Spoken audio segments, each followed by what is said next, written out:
Anim mga arestado sa ikinasang drug raid ng mga pulis sa Los Baños, Laguna. Bistado rin kung paano ginagawang drop-off point ng droga ang pader na isang daycare center kahit wala ang nagbebenta. Saksi si John Consulta, exclusive. Animoy simpleng pader ng isang daycare center pero nang halughugin ang pananggalang ng mga bata sa peligro sa labas. Uy, positive oh. Nabisto ang mga nakasiksik nitong droga for pick-up. Ito ang bagong modus sa drug trade sa Los Baños. No contact para iwas huli. Coded naman ang mga transaksyon sa isang black book. Ang technique nito, hindi sila nag-ano ng motor para hindi mapansin na may gumagamit dito. Yung motor malalayo nila inilagay, ipinapark.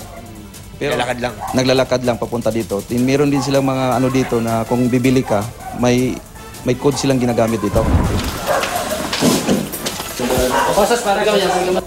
Ang black book na discover sa pag-aalugog sa ilang bahay, kabilang ang isang malapit lang sa daycare center. Doon, dito nakapalag ang umunoy na mamahala naman sa batakan ng Cebu na si Jonathan Alvera na nitong Hulyo lang nakalaya sa pagkakakulong dahil din sa droga. Hindi ka naawa sa mga anak mo? Tabi-tabi sa estasyon namin? Pusher ka daw, sir. Hindi po. Kailan ka huling gumamit? Baliw kagabi po.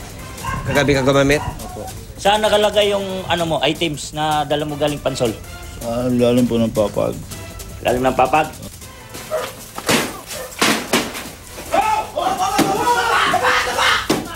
Sinalakay din ang bahay ng umunoy drug supplier na si Arnold Cruz. 3 tao ang pinusasan at pinadapa dahil suking umano ng iligal na droga ayon sa mga pulis. 6 lahat ang inaresto. Ikinasa ang raid dahil bago nito ay may mga nabidyo ang buwabatak ng Cebu habang nagsusurveillance ang mga pulis. Ako si John Consulta, ang inyong saksi.